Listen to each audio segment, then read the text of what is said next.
Hello everyone, welcome to Chudiwal physics classes. सबसे पहले आप मेरे चैनल को सब्सक्राइब करें क्योंकि इस चैनल का नाम है चूड़ीवाल फिजिक्स क्लासेस। फिजिक्स से रिलेटेड कोई भी डाउट हो तो आप मेरे से पूछ सकते हैं और जो यहाँ मिलेगा और कहीं नहीं मिलेगा। So please subscribe my channel.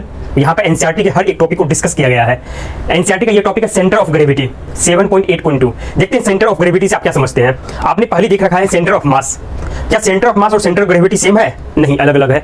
कब अलग है? जब ग्रेविटी, जब कोई एक्सटेंडेड बॉडी ले रहे हैं, कोई बड़ी सी बॉडी ले आप, और वहां पर जी की वैल्यू, ग्रेविटेशनल फोर्स जो है mg, वो अगर डिफरेंट है, जी की वैल्यू जो acceleration due to gravity G है, वो डिपेंड्स करता है, किस पर डिपेंड करता है? वो लोकेशन पर भी डिपेंड करता है। लोकेशन एंड अर्थ के स्फीयर से, अर्थ के सेंटर से कितनी दूर पर है। अगर वो बॉडी बहुत छोटी सी है तब तो हम ये एज्यूम कर सकते हैं कि जी की वैल्यू बिल्कुल सेम रहेगी। एग्जांपल के लिए अगर मैं इस डस्टर की बात करूं तो इस डस्टर पर हर पॉइंट पर जी की वैल्यू सेम मान सकते हैं, या बिल्कुल अलग होगी भी तो बिल्कुल थोड़ी सी अलग होगी, तो हम उसको सेम लेंगे। एक्चुअली वो डिपेंड करता है हाइट पर भी, लेकिन ये छोटी सी बॉडी है तो इसमें ज़्यादा फर्क नहीं पड़ेगा। अगर आप वही माउंटेन की बात करें, पहाड़ की बात करें, तो माउंटेन जो ह्यूज शेप की होती है तो वहाँ पर हाइट सबकी अलग अलग है, और हाइट भी देखा जाए किलोमीटर में है।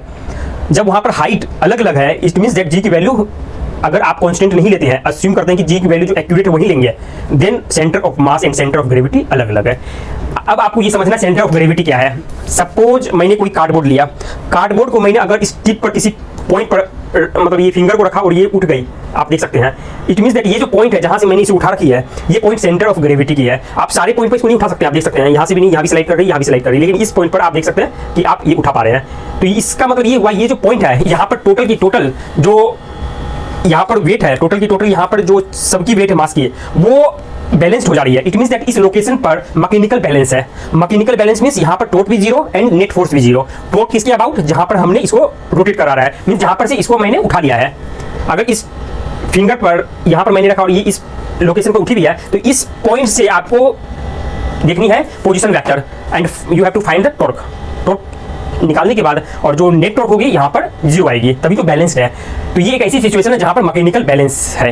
तो मैकेनिकल बैलेंस के लिए दो सिचुएशन है, एक ट्रांसलेशनल बैलेंस, दूसरी rotational balance.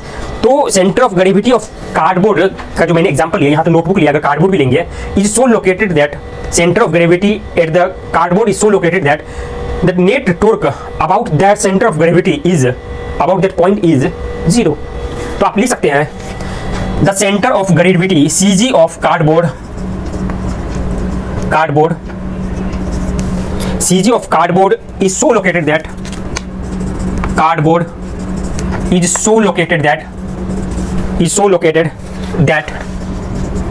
total torque on it due to forces is zero।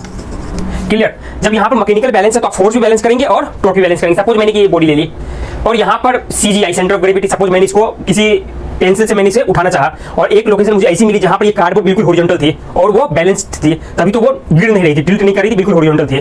तो वो लोकेशन कहलाएगी CG centre of mass. This location is called centre of mass. Centre of gravity कहलाएगी। Centre of mass is different thing.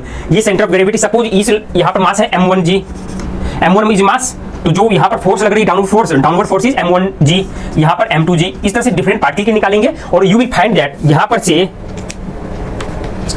जो reaction जा रही है R equal होगी m1g plus m2g plus m3g, means total mass multiplied by g से। तो R is balanced bye mg, m means total mass. और यहाँ पर टॉर्क भी बैलेंस है, तो आप लिख सकते हैं यहाँ पर, अगर टॉर्क बैलेंस है तो आप ये लिख सकते हैं कि टॉर्क होती क्या है। अगर टॉर्क बैलेंस है, it means that summation of all torque passing through the point about the centre of gravity. अगर सेंटर ऑफ ग्रेविटी के अबाउट देखेंगे हर एक पार्टिकल की, तो उसकी टॉर्क की समेशन जो आएगी वो जीरो होगी। टॉर्क होती क्या है? R multiplied by force. Force is mg, mi मैंने लिख दिया क्योंकि मास सब पार्टिकल की अलग अलग है, हर एक पार्टिकल की अलग अलग हो सकती है। अगर है तो उसके अकॉर्डिंग मैं यहाँ पर मास रखूंगा। अगर ये जीरो है then you can write also, अगर ये जीरो है तो आप लिख भी सकते हैं अगर चाहे तो आप यहाँ पर जो वैल्यू आएगी R और m1g, यहाँ पर R की भी डायरेक्शन है और G की भी डायरेक्शन है, लेकिन डायरेक्शन फिक्स्ड है G की। तो आप ये कह सकते हैं G तो कांस्टेंट अगर ले रहे हैं किसी स्मॉल बॉडी के लिए, उस कंडीशन में M और R की जो समीशन होगी वो टोटल जीरो आएगी। क्लियर? M और R की जो समीशन आएगी वो जीरो आएगी। अगर इस तरह का कंडीशन मिल जाए, यही कंडीशन तो आपने देखा था सेंटर ऑफ मास के लिए। It means that centre of mass and centre of gravity will be same at the same location when G value will be same। When G value is same, जब G की value same आएगी, सब particle के लिए आप जी की value same ले रहे हैं या सेम है, फॉर स्मॉल बॉडी आप एज्यूम भी कर सकते हैं, उस कंडीशन में centre of mass and centre of gravity एक ही पॉइंट पर आएगी, एक ही लोकेशन पर आएगी। तो ये था कॉन्सेप्ट सेंटर ऑफ ग्रेविटी का। कुछ भी डाउट आप मुझसे पूछ सकते हैं। Please subscribe my channel. Thank you everyone.